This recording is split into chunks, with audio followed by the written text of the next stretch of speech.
2 ਵਾਰ ਉਹਨਾਂ ਦੇ ਦਾਦਾ ਜੀ MLA ਬਣੇ ਤੇ 2 ਵਾਰ ਉਹਨਾਂ ਦੇ ਪਿਤਾ ਜੀ MLA ਬਣੇ। ਪਰ ਇਹ ਹਾਲਾਤ ਕਿਉਂ ਨੇ? ਅੱਜ ਕੱਲ੍ਹ ਜੇ ਕੋਈ ਪਿੰਡ ਦਾ ਸਰਪੰਚ ਬਣ ਜੇ ਤਾਂ ਲੋਕ ਪੁੱਛਦੇ ਨੇ ਵੀ ਸਰਪੰਚ ਸਾਹਿਬ ਦੀ ਕੋਠੀ ਉਹ ਆ। ਮਜ਼ਦੂਰ ਪਰਿਵਾਰ 'ਚ ਪੈਦਾ ਹੋਏ ਆ।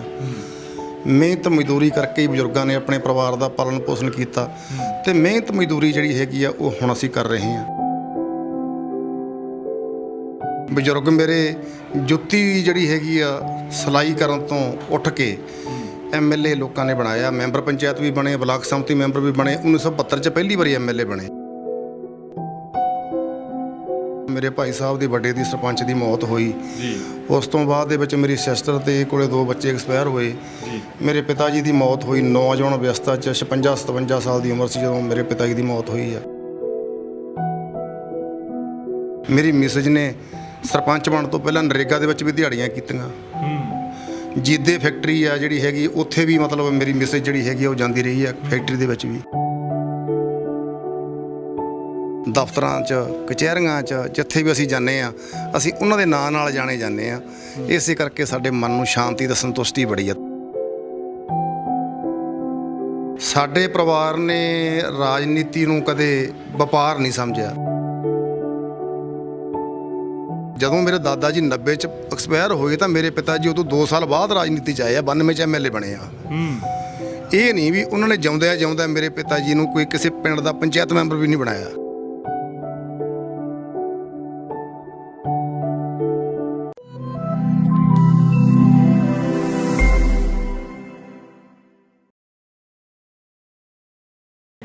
ਸਤਿ ਸ਼੍ਰੀ ਅਕਾਲ ਜੀ, ਤੁਸੀਂ ਦੇਖ ਰਹੇ ਹੋ RMB ਟੈਲੀਵਿਜ਼ਨ। ਮੈਂ ਰਤਨਦੀਪ ਸਿੰਘ ਢਾਲੀਵਾਲ। ਅੱਜ ਅਸੀਂ ਤੁਹਾਨੂੰ ਇੱਕ ਅਜਿਹੇ ਅਮੀਰ ਰਾਜਨੀਤਿਕ ਲੀਡਰ ਦੇ ਪੁੱਤ ਨਾਲ ਮਿਲਾਵਾਂਗੇ ਜਿਸ ਨੇ ਲੋਕਾਂ ਦੇ ਬੜੇ ਕੰਮ ਕਰਾਏ।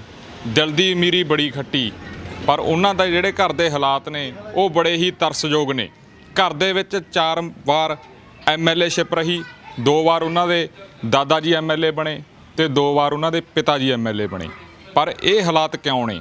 ਅੱਜ ਕੱਲ੍ਹ ਜੇ ਕੋਈ ਪਿੰਡ ਦਾ ਸਰਪੰਚ ਬਣ ਜੇ ਤਾਂ ਲੋਕ ਪੁੱਛਦੇ ਨੇ ਵੀ ਸਰਪੰਚ ਸਾਹਿਬ ਦੀ ਕੋਠੀ ਉਹ ਆ। ਪਰ ਇੱਧਰ 4 ਪਾਸੇ 4 ਵਾਰ MLA ਰਹੇ MLA ਸੱਘੜ ਸਿੰਘ। ਮੋਗੇ ਜ਼ਿਲ੍ਹੇ ਦੀ ਜੇ ਅਸੀਂ ਗੱਲ ਕਰਦੇ ਹਾਂ, ਮੋਗਾ ਜ਼ਿਲ੍ਹਾ ਬਣਿਆ ਕਿਵੇਂ, ਜੇ ਉਹਦੇ ਪਿਛਲੇ ਇਤਿਹਾਸ ਵੱਲ ਜਾਵਾਂਗੇ ਤਾਂ ਉੱਥੇ ਵੀ MLA ਸੱਘੜ ਸਿੰਘ ਰੌਂਤਾ ਦਾ ਨਾਮ ਸਾਹਮਣੇ ਆਉਂਦਾ ਗਾ। ਅਸੀਂ ਪਿੰਡ ਰੌਂਤਾ ਵਿਖੇ ਮੌਜੂਦ ਹਾਂ, ਹਲਕਾ ਨਿਹਾਲ ਸਿੰਘ ਵਾਲਾ ਤੇ ਜ਼ਿਲ੍ਹਾ ਮੋਗਾ। ਪਹਿਲਾਂ ਤੁਹਾਨੂੰ ਘਰ ਦੇ ਦ੍ਰਿਸ਼ ਅਸੀਂ ਦਿਖਾਵਾਂਗੇ।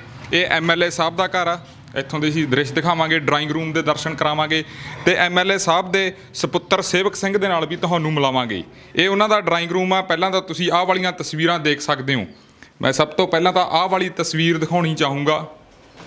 ਇੱਥੇ ਤੁਹਾਨੂੰ ਜਦੋਂ ਮੁੱਖ ਮੰਤਰੀ ਬੇਅੰਤ ਸਿੰਘ ਬਣਦੇ ਨੇ, ਇੱਥੇ ਵੀ ਤੁਹਾਨੂੰ ਅਜਾਇਬ ਸਿੰਘ ਦੀ ਤਸਵੀਰ ਸਾਹਮਣੇ ਆਊਗੀ ਜੋ MLA ਸੱਘੜ ਸਿੰਘ ਦੇ ਸਪੁੱਤਰ ਸੀ ਅਜਾਇਬ ਸਿੰਘ ਰੌਂਤਾ। ਉਹਨਾਂ ਦੇ ਬੇਟੇ ਦੇ ਨਾਲ ਵੀ ਗੱਲਬਾਤ ਕਰਾਂਗੇ। ਇੱਧਰਲੇ ਪਾਸੇ ਜਿਹੜੀ ਆਹ ਤਸਵੀਰ ਆ ਜਦੋਂ ਮੁੱਖ ਮੰਤਰੀ ਹਰਚਰਨ ਸਿੰਘ ਬਣਦੇ ਨੇ ਤਾਂ ਇੱਥੇ ਵੀ ਤੁਹਾਨੂੰ ਅਜਾਇਬ ਸਿੰਘ ਰੌਂਤਾ ਦੀ ਤਸਵੀਰ ਦੇਖਣ ਨੂੰ ਮਿਲੂਗੀ। ਬਿਲਕੁਲ ਉੱਪਰ ਤੁਸੀਂ ਅਜਾਇਬ ਸਿੰਘ ਰੌਂਤਾ ਦੀ ਤਸਵੀਰ ਦੇਖ ਸਕਦੇ ਹੋ ਤੇ ਹੋਰ ਵੀ ਜਿਹੜੀਆਂ ਵੱਖੋ ਵੱਖ ਤਸਵੀਰਾਂ ਆਈਆਂ। ਜਿਹੜੀ ਆਹ ਤਸਵੀਰ ਆ ਇਹ ਸਰਦਾਰ ਸੱਘੜ ਸਿੰਘ ਰੌਂਤਾ MLA ਦੀ ਤਸਵੀਰ ਆ ਤੇ ਆਹ ਹੈਗੀ ਆ ਸਵਰਗਵਾਸੀ ਸਰਦਾਰ ਅਜਾਇਬ ਸਿੰਘ ਰੌਂਤਾ MLA ਦੀ ਤਸਵੀਰ ਜਿਨ੍ਹਾਂ ਦੇ ਸਪੁੱਤਰ ਨੇ ਸਰਦਾਰ ਸੇਵਕ ਸਿੰਘ। ਸੇਵਕ ਬਾਈ ਸਤਿ ਸ਼੍ਰੀ ਅਕਾਲ। ਸਤਿ ਸ਼੍ਰੀ ਅਕਾਲ ਜੀ। ਬਹੁਤ ਬਹੁਤ ਧੰਨਵਾਦ ਢਾਲੀਵਾਲ ਸਾਹਿਬ ਤੁਹਾਡਾ ਜੀ। ਸੇਵਕ ਬਾਈ, ਸਭ ਤੋਂ ਪਹਿਲਾਂ ਤਾਂ ਮੈਂ ਇਹ ਦੱਸਣਾ ਚਾਹੂੰਗਾ, ਬੜੀਆਂ ਮੁਲਾਕਾਤਾਂ ਚੱਲ ਰਹੀਆਂ ਗੀਆਂ, ਬੜਾ ਕੁਝ ਹੋ ਰਿਹਾ ਗਾ, ਤੁਸੀਂ ਸਾਹਮਣੇ ਆਏ ਹੋ ਦੁਨੀਆ ਦੇ। ਹੁਣ ਤੱਕ ਤੁਸੀਂ ਕਿੱਥੇ ਸੀ? ਹੁਣ ਤੱਕ ਤਾਂ ਢਾਲੀਵਾਲ ਸਾਹਿਬ ਪਰਿਵਾਰ ਦੀਆਂ ਜ਼ਿੰਮੇਵਾਰੀਆਂ ਜਿਹੜੀਆਂ ਹੈਗੀਆਂ ਉਹਨਾਂ ਨੂੰ ਅਸੀਂ ਪੂਰਾ ਕਰਦੇ ਹੋਏ ਆਪਣੇ ਪਰਿਵਾਰ ਦੇ ਨਾਲ ਹੀ ਰਹਿ ਰਹੇ ਸੀ ਰੌਂਤੇ ਪਿੰਡ 'ਚ ਹੀ। ਪਰ ਮਨ ਬੜਾ ਮਾਯੂਸੀ 'ਚ ਸੀ ਕਿ ਹਾਲਾਤ ਆ ਜਿਹੜੇ ਸਮੇਂ ਮੁਤਾਬਕ ਉਹ ਬਹੁਤ ਮਾੜੇ ਹੋ ਗਏ। ਮੌਤਾਂ ਨੇ ਚਾਰੇ ਪਾਸੋਂ ਘੇਰਾ ਪਾ ਲਿਆ। ਇਹ ਤਾਂ ਕੋਈ ਸਮਾਜ ਸੇਵੀ ਸੱਜਣ ਜਿਹੜੇ ਹੈਗੇ ਆ, ਆਪਣੇ ਭਰਾ ਸਰਦਾਰ ਜਗਜੀਤ ਸਿੰਘ ਜੀ ਆਪਣੇ ਵਿਕਰਾਜ ਪੈਲਸ ਵਾਲੇ ਭਰਾ ਨੇ ਮੈਨੂੰ ਹੌਸਲਾ ਅਫਜ਼ਾਈ ਦਿੱਤੀ ਕਿ ਸੇਵਕ ਸਿੰਘ ਜੀ ਤੁਸੀਂ ਉੱਠੋ ਘਰੋਂ ਅਤੇ ਲੋਕਾਂ ਦੇ ਵਿੱਚ ਆਪਦਾ ਆਉਣ ਜਾਣ ਬਣਾਓ। ਤੁਹਾਡੇ ਪਰਿਵਾਰ ਨੇ ਇਲਾਕੇ ਦੀ ਬੜੀ ਸੇਵਾ ਕੀਤੀ ਆ ਅਤੇ ਇਸ ਕਰਕੇ ਦੂਰੀਆਰ ਤੁਹਾਡੇ ਭੈਣਾਂ ਭਰਾਵਾਂ ਦੇ ਮਾਧਿਅਮ ਰਾਹੀਂ ਜਿਹੜਾ ਹੈਗਾ ਉਹ ਅਸੀਂ ਦੂਰੀਆਰ ਤੁਹਾਡੇ ਚੈਨਲ ਦੇ ਰੂਬਰੂ ਹੋਏ ਹਾਂ ਜੀ। ਇੱਥੇ ਮੈਂ ਦਰਸ਼ਕਾਂ ਨੂੰ ਇਹ ਵੀ ਦੱਸਣਾ ਚਾਹੂੰਗਾ ਵੀ ਜਿਹੜਾ ਇਹ ਪਰਿਵਾਰ ਆ 8 ਵਾਰੀ ਚੋਣ ਲੜ ਚੁੱਕਿਆ ਗਾ ਐਮਐਲਏਸ਼ਿਪ ਦੀ, ਜਿਸ ਦੇ ਵਿੱਚੋਂ 4 ਵਾਰ ਇਹ ਹਾਰਦੇ ਨੇ, 4 ਵਾਰ ਜਿੱਤਦੇ ਨੇ। 2 ਵਾਰੀ ਇਹਨਾਂ ਦੇ ਦਾਦਾ ਜੀ ਐਮਐਲਏ ਰਹੇ, 2 ਵਾਰ ਇਹਨਾਂ ਦੇ ਪਿਤਾ ਜੀ, ਤੇ 2 ਵਾਰ ਇਹਨਾਂ ਦੇ ਭਰਾ ਸਰਪੰਚ ਰਹੇ, ਜਾਣੀ ਕਿ 10 ਸਾਲ ਉਹ ਵੀ ਸਰਪੰਚ ਰਹੇ। ਬਾਈ ਜੀ ਮੈਂ ਚਾਹੂੰਗਾ ਵੀ ਤੁਸੀਂ ਉੱਠ ਕੇ ਆਪਾਂ ਹੋਰ ਵੀ ਘਰ ਦੇ ਦ੍ਰਿਸ਼ ਦਿਖਾਈਏ। ਆਹ ਜਿਹੜਾ ਕਮਰਾ ਗਾ ਬਾਈ, ਇਹ ਪੁਰਾਣਾ ਡਰਾਇੰਗ ਰੂਮ ਆ, ਦਾਦਾ ਜੀ ਇੱਥੇ ਹੀ ਹੁੰਦੇ ਸੀ? ਇੱਥੇ ਜੀ ਸਿੰਗਲ ਪਲੰਗ ਲੱਗਿਆ ਹੁੰਦਾ ਸੀ ਐਸੇ ਕਮਰੇ 'ਚ ਜੀ। ਆਹ ਸਾਈਡ ਹੈ ਇਸ 'ਤੇ ਜੀ। ਇੱਥੇ ਹੀ ਮੇਰੇ ਦਾਦਾ ਜੀ ਜਿਹੜੇ ਹੈਗੇ ਆ ਲੋਕਾਂ ਦੇ ਮਸਲੇ ਜਿਹੜੇ ਹੈਗੇ ਆ ਪਿੰਡਾਂ ਦੇ ਵਿੱਚੋਂ, ਜੋ ਪੰਚਾਇਤਾਂ ਜਾਂ ਸਰਪੰਚ ਨੰਬਰਦਾਰ ਜਾਂ ਪਾਰਟੀ ਵਰਕਰ ਆਉਂਦੇ ਸਨ, ਉਹ ਇਸੇ ਕਮਰੇ ਵਿੱਚ ਹੀ ਬਹਿ ਕੇ ਲੋਕਾਂ ਦੇ ਨਾਲ ਦੁੱਖ ਸੁੱਖ ਜਿਹੜੇ ਹੈਗੇ ਕਰਦੇ ਸਨ। ਔਰ ਪਾਰਟੀ ਦੇ ਜਿਹੜੇ ਵਰਕਰ ਆ ਉਹ ਆ ਕੇ ਇੱਥੇ ਆਪਦੀਆਂ ਦੁੱਖ ਤਕਲੀਫਾਂ ਉਹਨਾਂ ਨਾਲ ਜ਼ਾਹਰ ਕਰਦੇ ਸੀ। ਔਰ ਹੋਰ ਵੀ ਜਿਹੜੇ ਵੱਖ-ਵੱਖ ਪਾਰਟੀਆਂ ਦੇ ਪੋਲੀਟੀਕਲ ਬੰਦੇ ਜਿਹੜੇ ਹੈਗੇ ਆ, ਕੋਈ ਐਮਐਲਏ ਵਗੈਰਾ, ਕੋਈ ਹੋਰ ਪਿੰਡਾਂ ਦੇ ਜਿਹੜੇ ਹੈਗੇ, ਕੋਈ ਪੁਲਿਸ ਅਫਸਰ ਜਿਹੜੇ ਜਾਂ ਕੋਈ ਸਮੇਂ ਮੁਤਾਬਕ, ਉਹ ਸਾਰੇ ਅਫਸਰ ਹੀ ਜਿਹੜੇ ਹੈਗੇ ਇਸ ਬੈਠਕ ਦੇ ਵਿੱਚ ਬਹਿ ਕੇ, ਇਸ ਕਮਰੇ 'ਚ ਬਹਿ ਕੇ ਉਹਨਾਂ ਦੇ ਨਾਲ ਲੋਕਾਂ ਦੇ ਮਸਲਿਆਂ ਦੀਆਂ ਜਿਹੜੀਆਂ ਗੱਲਾਂ ਬਾਤਾਂ ਉਹ ਇਸੇ ਕਮਰੇ 'ਚ ਬਹਿ ਕੇ ਕਰਦੇ ਸਨ। ਇਹ ਵੀ ਬਾਈ ਸੁਣਨ ਦੇ ਵਿੱਚ ਆਉਂਦਾ ਜਿਹੜੇ ਤੁਹਾਡੇ ਦਾਦਾ ਜੀ ਸੀ ਉਹ ਗਿਆਨੀ ਜੈਲ ਸਿੰਘ ਜੀ ਜਿਹੜੇ ਉਦੋਂ ਰਾਸ਼ਟਰਪਤੀ ਸੀ, ਉਹਨਾਂ ਦੇ ਬੜੇ ਕਰੀਬੀ ਸੀ। ਗਿਆਨੀ ਜੈਲ ਸਿੰਘ ਜੀ ਦੀ ਮਿਨਿਸਟਰੀ ਜਦੋਂ 1972 ਦੇ ਵਿੱਚ ਮੇਰੇ ਦਾਦਾ ਜੀ ਪਹਿਲੀ ਵਾਰ ਐਮਐਲਏ ਬਣੇ ਹਲਕਾ ਨਿਹਾਲ ਸਿੰਘ ਵਾਲਾ ਤੋਂ, ਭਾਰਤੀ ਕਮਿਊਨਿਸਟ ਪਾਰਟੀ ਦੀ ਟਿਕਟ 'ਤੇ। ਗਿਆਨੀ ਜੈਲ ਸਿੰਘ ਜੀ ਪੰਜਾਬ ਦੇ ਮੁੱਖ ਮੰਤਰੀ ਸਨ। ਔਰ ਮੁੱਖ ਮੰਤਰੀ ਬਣਨ ਤੋਂ ਪਹਿਲਾਂ ਵੀ ਸਾਡਾ ਫਰੀਦਕੋਟ, ਫਿਰੋਜ਼ਪੁਰ ਜ਼ਿਲ੍ਹਾ ਹੁੰਦਾ ਸੀ, ਫਰੀਦਕੋਟ ਉਹ ਤੋਂ ਬਾਅਦ ਫਰੀਦਕੋਟ ਬਣਦਾ। ਔਰ ਨਾਲ ਹੀ ਫਰੀਦਕੋਟ ਦੇ ਅਤੇ ਕੋਟਕਪੂਰ ਦੇ ਸੰਨ 'ਚ ਸੰਧਵਾਂ ਪਿੰਡ ਸੀ ਗਿਆਨੀ ਜੈਲ ਸਿੰਘ ਦਾ। ਔਰ ਸਾਡੇ ਇਹਨਾਂ ਪਿੰਡਾਂ ਦੇ ਵਿੱਚ ਗਿਆਨੀ ਜੀ ਦਾ ਆਉਣ ਜਾਣਾ ਪੁਰਾਣੇ ਸਮੇਂ 'ਚ ਮੁੱਖ ਮੰਤਰੀ ਬਣਨ ਤੋਂ ਪਹਿਲਾਂ ਵੀ ਕਾਫੀ ਸੀ। ਅਤੇ ਮੇਰੇ ਦਾਦਾ ਜੀ ਨਾਲ ਉਹਨਾਂ ਦਾ ਮੇਲ ਮਿਲਾਪ ਜਿਹੜਾ ਹੈਗਾ ਉਹ ਸਿਆਸੀ ਘੋਲਾਂ ਦੇ ਵਿੱਚ ਹੀ ਹੋਇਆ। ਇਸੇ ਕਰਕੇ ਉਹਨਾਂ ਦੇ ਨਾਲ ਉਹਨਾਂ ਦੀ ਜਿਹੜੀ ਹੈਗੀ ਮਿੱਤਰਤਾ ਉਹ ਡੂੰਘੀ ਹੁੰਦੀ ਗਈ। ਰਾਸ਼ਟਰਪਤੀ ਹੁੰਦਿਆਂ ਹੋਇਆਂ ਵੀ ਪੰਜਾਬ ਦੇ ਮੁੱਖ ਮੰਤਰੀ ਰਹਿਣ ਤੋਂ ਬਾਅਦ ਸੈਂਟਰ ਦੇ ਵਿੱਚ ਗ੍ਰਹਿ ਮੰਤਰੀ ਬਣੇ ਔਰ ਰਾਸ਼ਟਰਪਤੀ ਬਣੇ ਹਿੰਦੁਸਤਾਨ ਦੇ। ਪਰ ਉਹਨਾਂ ਨੇ ਸਾਡੇ ਬਜ਼ੁਰਗਾਂ ਦੇ ਨਾਲ ਜਿਹੜੀ ਆਪਦੀ ਭਾਈਚਾਰਾ ਸੀ ਜਿਹੜਾ ਉਹ ਪੂਰਾ ਗੂੜਾ ਰੱਖਿਆ, ਯਾਰੀ ਦੋਸਤੀ ਪੂਰੀ ਸੀ। ਮੈਂ ਆਪਣੇ ਸਹਿਯੋਗੀ ਨੂੰ ਚਾਹੂੰਗਾ ਵੀ ਆਹ ਤਸਵੀਰ ਵੀ ਦਿਖਾਈ ਜਾਵੇ ਜਿਸ ਦੇ ਵਿੱਚ ਗਿਆਨੀ ਜੈਲ ਸਿੰਘ ਤੁਸੀਂ ਦੇਖ ਸਕਦੇ ਹੋ। ਬਾਈ ਜੀ ਦੱਸੋ ਇਹ ਤਸਵੀਰ ਬਾਰੇ, ਕਦੋਂ ਦੀ ਹੈ, ਕਿੱਥੋਂ ਦੀ? ਇਹ ਜੀ ਰਾਸ਼ਟਰਪਤੀ ਗਿਆਨੀ ਜੈਲ ਸਿੰਘ ਜੀ ਦੇ ਰਾਸ਼ਟਰਪਤੀ ਭਵਨ ਦੀ ਇਹ ਤਸਵੀਰ ਆ ਜੀ। ਮਾਸਟਰ ਬਾਬੂ ਸਿੰਘ ਐਮਐਲਏ ਜਿਹੜੇ ਫੂਲ ਵਾਲੇ ਆ ਉਹ ਵੀ ਬੈਠੇ ਆ ਨਾਲ, ਗੁਰਬਖਸ਼ ਸਿੰਘ ਐਮਐਲਏ ਧੂੜਕੋਟ ਉਹ ਬੈਠੇ ਆ, ਤੇ ਔਰਲੀ ਨੁੱਕਰ ਤੇ ਕਾਮਰੇਡ ਸੱਗੜ ਸਿੰਘ ਜੀ ਬੈਠੇ ਆ। ਤੇ ਇਹ ਜਦੋਂ ਵੀ ਸਾਰੇ ਕਾਮਰੇਡ ਜਿਹੜੇ ਸੀਗੇ ਲੀਡਰ ਦਿੱਲੀ ਜਾਇਆ ਕਰਦੇ ਸਨ ਤਾਂ ਗਿਆਨੀ ਜੈਲ ਸਿੰਘ ਜੀ ਨੂੰ ਲੋਕਾਂ ਦੇ ਕੰਮਾਂ ਧੰਦਿਆਂ ਦੇ ਸੰਬੰਧ ਦੇ ਵਿੱਚ ਉੱਥੇ ਜਿਹੜਾ ਹੈਗਾ ਦਿੱਲੀ ਮਿਲ ਕੇ ਆਇਆ ਕਰਦੇ ਸਨ। ਜੀ ਬਾਈ ਮੈਂ ਤੁਹਾਡੀ ਉਹ ਵੀ ਗੱਲ ਕਰੂੰਗਾ ਜਦੋਂ ਤੁਸੀਂ ਕਾਂਗਰਸ ਪਾਰਟੀ ਦੇ ਵਿੱਚ ਸ਼ਾਮਲ ਹੁੰਦੇ ਹੋ, ਹੈ ਨਾ, ਉਹ ਸਾਰਾ ਕੁਝ ਹੁੰਦਾ ਗਾ। ਪਰ ਜਿਹੜੇ ਆਹ ਹਾਲਾਤ ਨੇ ਘਰ ਦੇ, ਹੈ ਨਾ, ਕਿਸੇ ਲੀਡਰ ਨੇ ਬਾਂਹ ਨਹੀਂ ਫੜੀ ਜਾਂ ਕੀ ਗੱਲਬਾਤ ਹੋ ਗਈ? ਇਹ ਵੀ ਸੁਣਿਆ ਜਾਂਦਾ ਹੈਗਾ ਵੀ ਜਦੋਂ ਮੋਗਾ ਜ਼ਿਲ੍ਹਾ ਬਣਦਾ ਉਹਦੇ ਵਿੱਚ ਵੀ ਤੁਹਾਡੇ ਦਾਦਾ ਜੀ ਦਾ ਬੜਾ ਹੱਥ ਸੀ।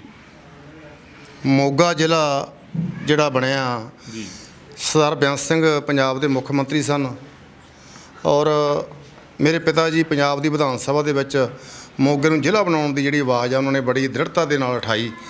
ਔਰ ਉਸ ਤੋਂ ਬਾਅਦ ਦੇ ਵਿੱਚ ਸਰਦਾਰ ਬੇਅੰਤ ਸਿੰਘ ਨੇ ਮੋਗੇ ਜ਼ਿਲ੍ਹੇ ਦਾ ਐਲਾਨ ਪੰਜਾਬ ਦੀ ਵਿਧਾਨ ਸਭਾ ਦੇ ਵਿੱਚ ਕੀਤਾ।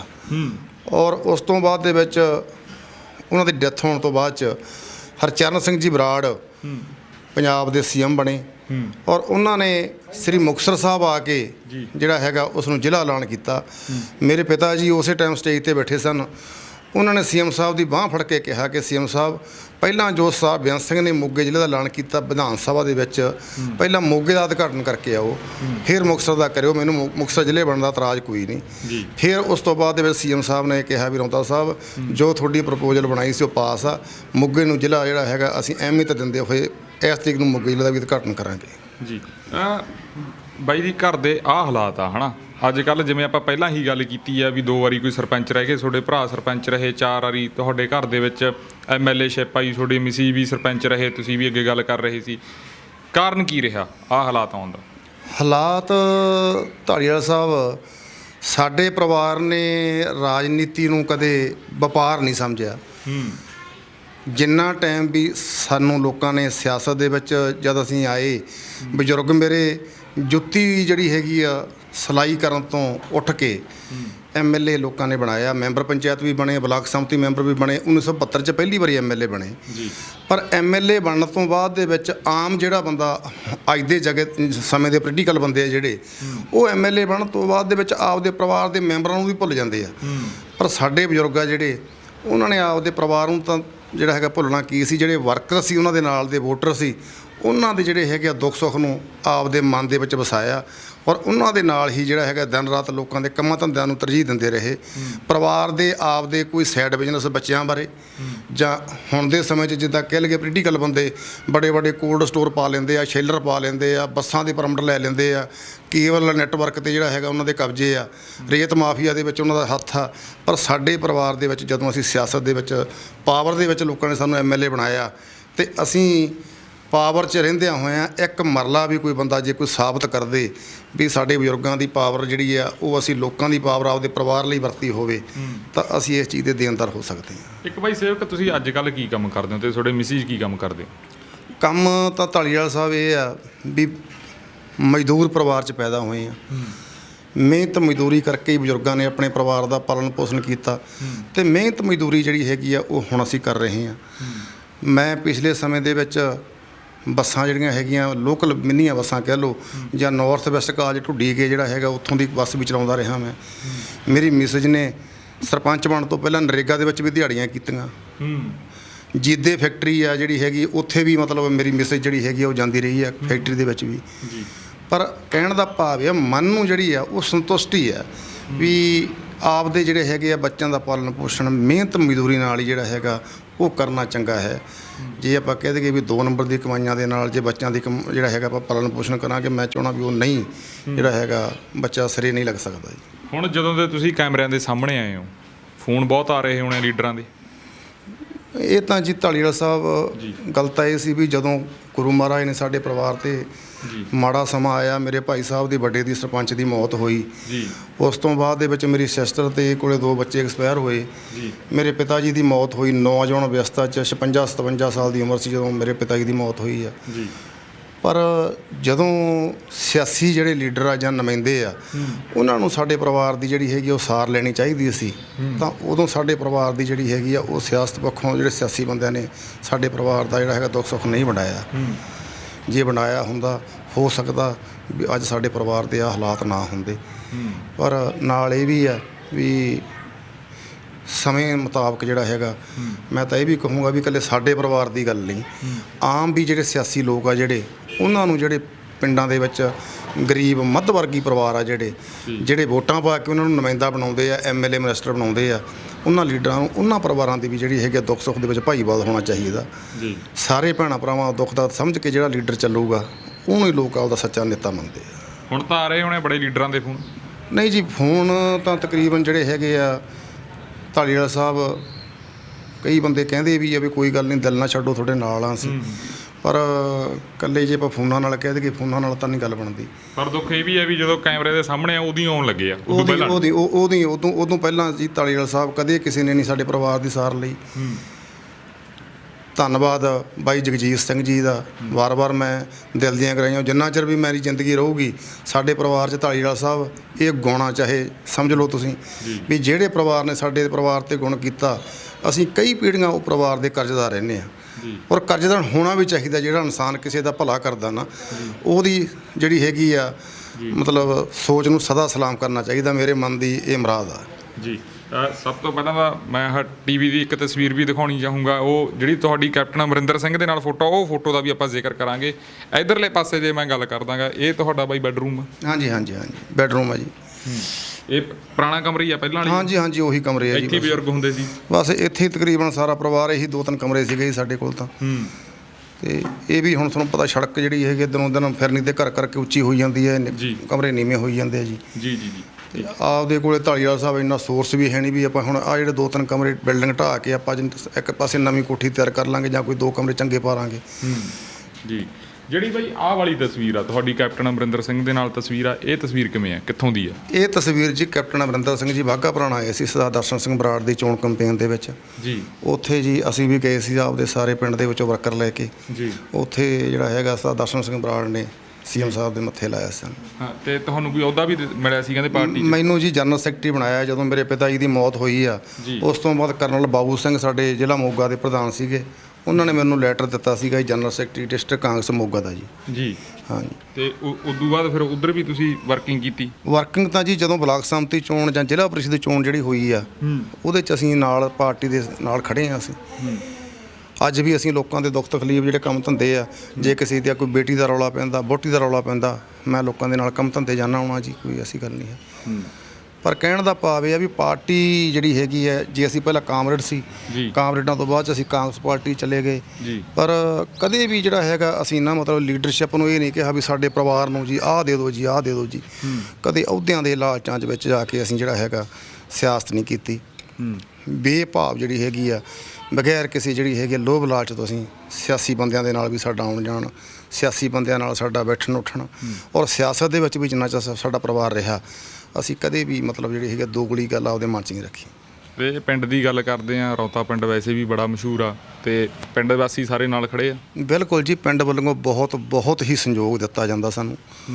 ਅੱਜ ਦੇ ਸਮੇਂ 'ਚ ਧਾਲੀਵਾਲ ਸਾਹਿਬ ਤੁਸੀਂ ਇਹ ਦੇਖੋ ਵੀ ਜੇ ਸਰਪੰਚੀ ਦੀ ਚੋਣ ਕਿਸੇ ਭੈਣ ਭਾਈ ਨੇ ਲੜਨੀ ਹੋਵੇ ਨਾ, ਤਾਂ ਘੱਟੋ ਘੱਟ ਜਿਹੜਾ ਹੈਗਾ 20 50 ਲੱਖ ਰੁਪਈਆ ਪਿੰਡਾਂ ਦੇ ਵਿੱਚ ਤੁਸੀਂ ਆਪ ਦੇਖਦੇ ਆ ਲੱਗਦਾ।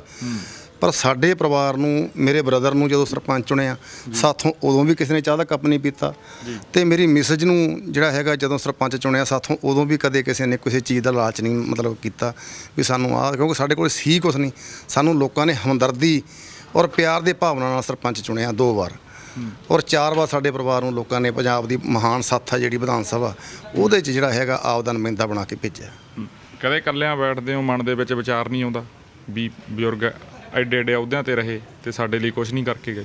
ਨਹੀਂ ਜੀ, ਬਿਲਕੁਲ ਨਹੀਂ ਧਾਲੀਵਾਲ ਸਾਹਿਬ, ਇਹ ਚੀਜ਼ ਦਾ ਮਨ ਦੇ ਵਿੱਚ ਕਦੇ ਵੀ ਖਿਆਲ ਨਹੀਂ ਆਇਆ ਕਿ ਸਾਡੇ ਬਜ਼ੁਰਗ ਆ ਜਿਹੜੇ, ਉਹ ਸਾਨੂੰ ਅੱਜ ਦੇ ਸਮੇਂ ਮੁਤਾਬਕ ਜਿਹੜਾ ਹੈਗਾ ਨਹੀਂ ਕੋਈ ਪ੍ਰਾਪਰਟੀ ਜਾਇਦਾਦ ਬਣਾ ਕੇ ਦੇ ਕੇ ਗਏ, ਪਰ ਮਨ ਨੂੰ ਸਕੂਨ ਬਹੁਤ ਜ਼ਿਆਦਾ ਆ ਵੀ ਜੋ ਮਾਣ ਸਨਮਾਨ ਸਾਨੂੰ ਉਹ ਅੱਜ ਦਫ਼ਤਰਾਂ 'ਚ, ਕਚਹਿਰੀਆਂ 'ਚ, ਜਿੱਥੇ ਵੀ ਅਸੀਂ ਜਾਂਦੇ ਹਾਂ, ਅਸੀਂ ਉਹਨਾਂ ਦੇ ਨਾਂ ਨਾਲ ਜਾਣੇ ਜਾਂਦੇ ਹਾਂ। ਇਸੇ ਕਰਕੇ ਸਾਡੇ ਮਨ ਨੂੰ ਸ਼ਾਂਤੀ ਤੇ ਸੰਤੁਸ਼ਟੀ ਬੜੀ ਆ ਧਾਲੀਵਾਲ ਸਾਹਿਬ। ਤੇ ਜੇ ਅੱਜ ਦੇ ਲੀਡਰਾਂ ਵੱਲ ਦੇਖਦੇ ਹੋ ਫਿਰ ਕੀ ਸੋਚਦੇ ਹੋ? ਜਿਹੜੀ ਹੁਣ ਦੀ ਸਿਆਸਤ ਆ ਧਾਲੀਵਾਲ ਸਾਹਿਬ, ਮੈਂ ਉਹਨਾਂ ਨੂੰ ਕਿਸੇ ਵੀ ਭੈਣ ਭਾਈ ਜਿਹੜਾ ਹੈਗਾ ਪੋਲੀਟੀਕਲ ਲੀਡਰ ਸਾਥੋਂ ਸਿਆਣੇ ਆ, ਬੜੇ ਸੁਲਝੇ ਲੀਡਰ ਆ ਸਾਰੀਆਂ ਪਾਰਟੀਆਂ 'ਚ ਹੀ, ਮੈਂ ਕਿਸੇ ਪਾਰਟੀ ਦਾ ਨਾਂ ਨਹੀਂ ਲੈਣਾ ਚਾਹੁੰਦਾ, ਪਰ ਹੁਣ ਦੀ ਸਿਆਸਤ ਦਾ ਤੇ ਸਾਡੇ ਬਜ਼ੁਰਗਾਂ ਵਾਲੀ ਸਿਆਸਤ ਦਾ ਦਿਨ ਰਾਤ ਦਾ ਫਰਕ ਸੀ ਜੇ ਮੈਂ ਸਮਝੂੰਗਾ ਤਾਂ। ਕਿਉਂਕਿ ਉਦੋਂ ਦੇ ਜਿਹੜੇ ਸਿਆਸਤਦਾਨ ਸਨ ਨਾ, ਉਹ ਸਿਆਸਤਦਾਨ ਲੋਕਾਂ ਨਾਲ ਜੁੜੇ ਹੋਏ ਸਨ। ਲੋਕ ਮਸਲਿਆਂ ਨੂੰ ਹੀ ਤਰਜੀਹ ਦਿੰਦੇ ਸਨ। ਆਪਦੇ ਪਰਿਵਾਰ 'ਚੋਂ ਜੇ ਉਹਨਾਂ ਨੇ ਕਈ ਵਾਰ ਬਾਹਰ ਵੀ ਚਲੇ ਜਾਣਾ, ਤਾਂ ਮੈਂ ਕਹਿੰਦਾ ਕਈ ਦਿਨ ਤਾਂ ਆਪਦੇ ਪਰਿਵਾਰ ਨੂੰ ਉਦੋਂ ਫੋਨ ਵੀ ਨਹੀਂ ਹੁੰਦੇ ਸੀ, ਪੁੱਛਦੇ ਵੀ ਨਹੀਂ ਸੀ ਵੀ ਤੁਸੀਂ ਰੋਟੀ ਪਾਣੀ ਖਾ ਲਿਆ ਕਿ ਭੁੱਖੇ ਪਏ ਆ। ਇੱਥੋਂ ਤੱਕ ਵੀ ਸੁਣਨ 'ਚ ਆਇਆ, ਖਾਸ ਕਰਕੇ ਤੁਹਾਡੇ ਦਾਦਾ ਜੀ ਤੇ ਮਾਸਟਰ ਬਾਬੂ ਸਿੰਘ ਸਾਈਕਲ ਤੇ ਵੀ ਜਾਂਦੇ ਰਹੇ। ਸਾਈਕਲ ਤੇ ਜੀ, ਬਿਲਕੁਲ ਸਾਡੇ ਬਜ਼ੁਰਗ ਕਾਮਰੇਡ ਸੱਗੜ ਸਿੰਘ ਜਿਹੜੇ ਸੀਗੇ, ਉਹ ਸਾਈਕਲ ਤੇ ਜਿਹੜਾ ਹੈਗਾ ਉਹਨਾਂ ਨੇ ਲੋਕਾਂ ਦੇ ਨਾਲ ਜਿਹੜਾ ਭੈਣ ਭਾਈ ਜਿਹੜੇ ਵੀ ਵਹੀਕਲ ਤੇ ਆ ਗਏ ਉਹਨਾਂ ਨਾਲ ਬਹਿ ਕੇ ਚਲੇ ਜਾਣਾ ਜੀ। ਔਰ ਉਸ ਤੋਂ ਬਾਅਦ ਦੀ ਗੱਲ ਆ, ਮੇਰੇ ਦਾਦਾ ਜੀ ਜਦ ਪਹਿਲੀ ਵਾਰ 1972 'ਚ MLA ਬਣੇ ਆ, ਤਾਂ ਚੰਡੀਗੜ੍ਹ ਜਿਹੜਾ ਹੈਗਾ ਉਹਨਾਂ ਕੋਲੇ ਕੋਈ ਵੱਡੀ ਗੱਡੀ ਜਿਹੜੀ ਹੈਗੀ ਹੈ ਜੇ ਆਪ ਕਹਿ ਦਈਏ ਉਹ ਨਹੀਂ ਸੀ। ਉਹਨਾਂ ਨੇ ਚੰਡੀਗੜ੍ਹ ਦੀਨਾ ਸਾਹਿਬ ਗਿਆਨੀ ਜੈਲ ਸਿੰਘ ਨੂੰ ਬੱਸ ਜਿਹੜੀ ਹੈਗੀ ਆ ਰੂਟ ਚਾਲੂ ਕਰਵਾਇਆ, ਪੰਜਾਬ ਰੋਡਵੇਜ਼ ਦਾ, ਔਰ ਉਸੇ ਬੱਸ ਤੇ ਹੀ ਚੰਡੀਗੜ੍ਹ ਜਿਹੜਾ ਹੈਗਾ ਸਰਕਾਰੀ ਮੀਟਿੰਗਾਂ ਦਾ ਜਿਹੜਾ ਹੁੰਦਾ ਸੀਗਾ ਰੁਝਾਨ, ਉਹ ਚੰਡੀਗੜ੍ਹ ਦੀਨਾ ਸਾਹਿਬ ਬੱਸ ਤੇ ਹੀ ਚੰਡੀਗੜ੍ਹ ਜਾਇਆ ਕਰਦੇ ਸਨ। ਔਰ ਉਸ ਤੋਂ ਬਾਅਦ ਦੇ ਵਿੱਚ ਮੇਰੇ ਪਿਤਾ ਜੀ ਨੇ ਵੀ ਉਹੀ ਹਾਲਾਤ, ਸਰਕਾਰ ਨੇ ਗੱਡੀ ਦਿੱਤੀ ਵੀ ਜਦ ਹਾਲਾਤ ਮਾੜੇ ਸੀ, ਸਰਦਾਰ ਬੇਅੰਤ ਸਿੰਘ ਦੀ ਸਰਕਾਰ 'ਚ ਇੱਕ ਗਨਮੈਨਾਂ ਵਾਸਤੇ ਜਿਪਸੀਆਂ ਦਿੱਤੀਆਂ ਸੀ ਉਹਨਾਂ ਟਾਈਮਾਂ 'ਚ, ਪਰ ਮੇਰੇ ਪਿਤਾ ਜੀ ਨੇ ਕਹਿਣਾ ਵੀ ਉਹ ਗੱਡੀ ਜਿਹੜੀ ਉਹ ਪਿੰਡ 'ਚ ਰੱਖ ਲਓ, ਜੇ ਕਿਸੇ ਦਾ ਕੋਈ ਬੱਚਾ ਬਿਮਾਰ ਹੋ ਗਿਆ, ਕਿਸੇ ਦਾ ਕੋਈ ਜਾਨਵਰ ਪਸ਼ੂ ਘਰੇ ਆ ਉਹ ਬਿਮਾਰ ਹੋ ਗਿਆ, ਕਿਸੇ ਬੱਚੇ ਭੈਣ ਨੂੰ ਬੱਚਾ ਹੋਣ ਵਾਲਾ ਬੀਬੀ ਨੂੰ ਉਹਨੂੰ ਕਿਤੇ ਨੇਰੇ ਸਵੇਰੇ ਲਿਜਾਣਾ ਪੈ ਗਿਆ ਨਾਲ ਦੇ ਸ਼ਹਿਰ 'ਚ, ਤਾਂ ਇਹ ਗੱਡੀ ਉਹਨਾਂ ਵਾਸਤੇ ਰੱਖੋ। ਕਦੇ ਵੀ ਉਹਨਾਂ ਨੇ ਇਹ ਨਹੀਂ ਸੋਚਿਆ ਵੀ 4 ਗੱਡੀਆਂ ਮਗਰ ਮੂਹਰੇ ਜਿਵੇਂ ਹੁਣ ਦੇ ਲੀਡਰ ਤੁਰੇ ਫਿਰਦੇ ਆ ਟੂੰ ਕਰਦੇ, ਉਹ ਗੱਲਾਂ ਦੇ ਵਿੱਚ ਸਾਡਾ ਪਰਿਵਾਰ ਜਿਹੜਾ ਹੈਗਾ ਪਹਿਲਾਂ ਤੋਂ ਧਾਲੀਵਾਲ ਸਾਹਿਬ ਨਹੀਂ ਪਿਆ। ਜੇ ਮੈਂ ਇੱਕ ਗੱਲ ਆ, ਚਲੋ ਗਾਂਹ ਵਾਲੀ ਗੱਲ ਆ, ਵੈਸੇ ਪੁੱਛਣੀ ਤਾਂ ਨਹੀਂ ਬਣਦੀ, ਪਰ ਮੈਂ ਫਿਰ ਵੀ ਪੁੱਛਣਾ ਚਾਹੂੰਗਾ, ਤੁਸੀਂ ਰਾਜਨੀਤਿਕ ਪਰਿਵਾਰ ਦੇ ਨਾਲ ਸੰਬੰਧ ਰੱਖਦੇ ਹੋ, ਜੇ ਕਿਸੇ ਪਾਰਟੀ ਵੱਲੋਂ ਆਫਰ ਆਉਂਦਾ ਗਾ, ਸੇਵਾ ਦਾ ਮੌਕਾ ਮਿਲਦਾ ਗਾ, ਤਾਂ ਕਰਨੀ ਚਾਹੋਗੇ ਇੱਦਾਂ ਦਾ ਕੋਈ ਵਿਚਾਰ ਜਾਂ ਇੱਦਾਂ ਦੀ ਕੋਈ ਗੱਲਬਾਤ, ਕਿ ਨਹੀਂ ਅੱਕਿਆ ਵਾ ਅੱਜ ਦੀ ਰਾਜਨੀਤੀ ਦੇਖ ਕੇ ਮਨ? ਨਹੀਂ, ਧਾਲੀਵਾਲ ਸਾਹਿਬ ਮਨ ਤਾਂ ਨਹੀਂ ਵੈਸੇ ਅੱਕਿਆ, ਜੇ ਆਪਾਂ ਅੱਕਿਆ ਕਹਿ ਲਈਏ ਤਾਂ, ਕਿਉਂਕਿ ਜਿਹੜਾ ਹੈਗਾ ਇਸ ਸਮਾਜ ਨੂੰ ਵੀ ਜੇ ਆਪਾਂ ਕਹਿ ਦਈਏ ਸੇਵਾ ਭਾਵਨਾ ਵਾਲੇ ਪਾਸੇ ਨਾਲ ਜੇ ਤੁਰਿਆ ਜਾਵੇ ਤਾਂ ਪੱਖ ਨਾਲ ਤੁਰਿਆ ਜਾਵੇ ਨਾ, ਫਿਰ ਤਾਂ ਮੈਂ ਕਹੂੰਗਾ ਵੀ ਸਿਆਸਤ ਕੋਈ ਮਾੜੀ ਨਹੀਂ ਹੈ, ਪਰ ਹੋਵੇ ਸੇਵਾ ਭਾਵਨਾ ਵਾਲੀ। ਜੇ ਪਰਿਵਾਰਵਾਦ ਲੈ ਕੇ ਆਉਣਾ ਵੀ ਮੇਰੇ ਜਿਉਂਦੇ ਜੀ ਮੈਂ MLA ਜਿੱਤ ਗਿਆ, ਮੇਰਾ ਮੁੰਡਾ ਚੇਅਰਮੈਨ ਹੋਵੇ ਜ਼ਿਲ੍ਹਾ ਪ੍ਰੀਸ਼ਦ ਦਾ, ਜਿਹੜਾ ਹੁਣ ਦਾ ਰੁਝਾਨ ਆ ਸਿਆਸੀ ਲੀਡਰਾਂ 'ਚ, ਸਾਡੇ ਪਰਿਵਾਰ ਦੇ ਵਿੱਚ ਇਦੋਂ ਉਲਟ ਰਿਹਾ। ਜਦੋਂ ਮੇਰੇ ਦਾਦਾ ਜੀ 90 'ਚ ਐਕਸਪਾਇਰ ਹੋਏ ਤਾਂ ਮੇਰੇ ਪਿਤਾ ਜੀ ਉਦੋਂ 2 ਸਾਲ ਬਾਅਦ ਰਾਜਨੀਤੀ 'ਚ ਆਏ ਆ, 92 'ਚ MLA ਬਣੇ ਆ। ਇਹ ਨਹੀਂ ਵੀ ਉਹਨਾਂ ਨੇ ਜਿਉਂਦਿਆਂ ਮੇਰੇ ਪਿਤਾ ਜੀ ਨੂੰ ਕੋਈ ਕਿਸੇ ਪਿੰਡ ਦਾ ਪੰਚਾਇਤ ਮੈਂਬਰ ਵੀ ਨਹੀਂ ਬਣਾਇਆ। ਤੇ ਹੁਣ ਦੇ ਜਿਹੜੇ ਸਿਆਸਤਦਾਨ ਆ ਉਹ ਇਹ ਚਾਹੁੰਦੇ ਆ ਵੀ ਟਿਕਟਾਂ ਜਿੰਨੀਆਂ ਸਾਡੇ ਪਰਿਵਾਰ ਨੂੰ ਮਿਲੀ ਜਾਣ, ਸਾਡਾ ਪਰਿਵਾਰ ਹੀ ਐਮਐਲਏ ਹੋਵੇ, ਸਾਡਾ ਪਰਿਵਾਰ ਹੀ ਕਿਸੇ ਨਾ ਕਿਸੇ ਬੋਰਡ ਦਾ ਚੇਅਰਮੈਨ ਹੋਵੇ। ਤੇ ਪਰ ਸਾਡੇ ਪਰਿਵਾਰ ਦੇ ਵਿੱਚ ਇਹ ਚੀਜ਼ ਧਾਲੀਵਾਲ ਸਾਹਿਬ ਪਹਿਲਾਂ ਤੋਂ ਵੀ ਹੁਣ ਵੀ ਮੇਰੀ ਮਨ ਦੀ ਮੁਰਾਦ ਇਹੀ ਆ, ਕੋਈ ਅਹੁਦੇ ਦਾ ਲਾਲਚ ਨਹੀਂ ਵੀ ਜੇ ਕੱਲ੍ਹ ਨੂੰ ਅਸੀਂ ਕਹਿ ਦਈਏ ਵੀ ਸਾਨੂੰ ਐਮਐਲਏ ਬਣਨ ਦੀ ਤਮੰਨਾ ਹੈ ਜੀ, ਨਹੀਂ ਜੀ। ਲੋਕਾਂ ਦੀ ਸੇਵਾ ਜਿਹੜੀ ਆ ਉਹ ਮਨ ਦੇ ਵਿੱਚ ਜ਼ਰੂਰ ਆ, ਲੱਗਣਾ ਮਨ ਨੂੰ ਵੀ ਸਾਡੇ ਪਰਿਵਾਰ ਨੇ ਲੋਕਾਂ ਦੀ ਖਾਤਰ ਜ਼ਿੰਦਗੀ ਜਿਹੜੀ ਆ 3 ਪੀੜ੍ਹੀਆਂ ਲੰਘਾਈਆਂ ਤੇ ਮੈਂ ਵੀ ਜਿਹੜੀ ਹੈਗੀ ਆ ਉਹ ਲੋਕਾਂ ਦੀ ਸੇਵਾ ਦੇ ਨਾਲ ਹੀ ਜਿਹੜਾ ਹੈਗਾ ਆਪ ਦਾ ਪਰਿਵਾਰ ਦਾ ਟਾਈਮ ਪੂਰਾ ਜਿਹੜਾ ਹੈ ਕਰਨਾ ਚਾਹੁੰਦਾ ਹੈ ਜੀ। ਸੇਵਕ ਜੀ ਧੰਨਵਾਦ, ਤੁਸੀਂ ਸਮਾਂ ਦਿੱਤਾ। ਬਹੁਤ ਬਹੁਤ ਧੰਨਵਾਦ ਧਾਲੀਵਾਲ ਸਾਹਿਬ ਤੁਹਾਡਾ, ਜਿਨ੍ਹਾਂ ਨੇ ਮੈਨੂੰ ਸੰਗਤ ਦੇ ਰੂਬਰੂ ਕੀਤਾ। ਨਾਲ ਹੀ ਧੰਨਵਾਦ ਬਾਈ ਜਗਜੀਤ ਸਿੰਘ ਜੀ ਦਾ, ਜਿਹੜੇ ਮੇਰੇ ਭਰਾ ਨੇ ਮੈਨੂੰ ਅੱਜ ਥੱਲੇ ਬਿਲਕੁਲ ਬੈਠਿਆਂ ਨੂੰ ਜਨਤਾ ਦੇ ਔਰ ਸੰਗਤ ਦੇ ਸਾਹਮਣੇ ਲੈ ਕੇ ਆਂਦਾ। ਤੁਹਾਡਾ ਔਰ ਨਾਲ ਸਾਰੇ ਹੀ ਮੀਡੀਆ ਦੇ ਭੈਣ ਭਰਾਵਾਂ ਦਾ, ਰਾਜਵਿੰਦਰ ਰੌਂਤਾ ਜੀ ਦਾ ਧੰਨਵਾਦ ਕਰਦਾ ਜੀ। ਜੀ ਸੋ ਇਹ ਜਿਹੜੀ ਮੁਲਾਕਾਤ ਹਾਲਾਂਕਿ ਹੋਰ ਬੜੇ ਅਦਾਰਿਆਂ ਦੇ ਉੱਤੇ ਚੱਲ ਰਹੀ ਆ, ਪਰ ਪੰਜਾਬ ਦੀ ਰਾਜਨੀਤੀ ਦੇ ਵਿੱਚ ਜੇ ਸਾਨੂੰ ਬੜੇ ਰੰਗ ਦੇਖਣ ਨੂੰ ਮਿਲਦੇ ਆ ਤਾਂ ਪੰਜਾਬ ਦੀ ਰਾਜਨੀਤੀ ਦਾ ਇੱਕ ਆ ਵੀ ਰੰਗ ਆ। ਤੇ ਖਾਸ ਕਰਕੇ ਜਿਹੜੇ ਕਾਮਰੇਡ ਸੱਘੜ ਸਿੰਘ ਜਾਂ ਕਾਮਰੇਡ ਅਜੈਬ ਸਿੰਘ ਦੇ ਸਮਕਾਲੀ ਲੀਡਰ ਨੇ, ਉਹ ਲੀਡਰਾਂ ਦੇ ਉੱਤੇ ਮੂੰਹ ਦੇ ਉੱਤੇ ਬੜੀ ਵੱਡੀ ਚਪੇੜ ਆ, ਕਿਉਂਕਿ ਇੱਕ ਪਾਸੇ ਆਹ ਪਰਿਵਾਰ ਨੇ ਜਿਹੜਾ ਨੇ ਸੇਵਾ ਭਾਵਨਾ ਦੇ ਨਾਲ ਕੰਮ ਕੀਤਾ, ਆਪਣੇ ਹਲਕੇ ਦਾ ਵਿਕਾਸ ਕੀਤਾ ਉਹ ਸਮਿਆਂ ਦੇ ਵਿੱਚ, ਤੇ ਇੱਕ ਪਾਸੇ ਅੱਜ ਦੇ ਲੀਡਰ ਨੇ। ਅੱਗੇ ਫਿਰ ਹਾਜ਼ਰ ਹੋਵਾਂਗੇ ਕਿਸੇ ਹੋਰ ਵਿਸ਼ੇਸ਼ ਮੁਲਾਕਾਤ ਦੇ ਨਾਲ। ਹੁਣ ਆਪਣੇ ਦੋਸਤ ਰਤਨਦੀਪ ਸਿੰਘ ਧਾਲੀਵਾਲ ਨੂੰ ਦਿਓ ਇਜਾਜ਼ਤ। ਦੇਖਦੇ ਰਹੋ RMB ਟੈਲੀਵਿਜ਼ਨ। ਧੰਨਵਾਦ ਜੀ।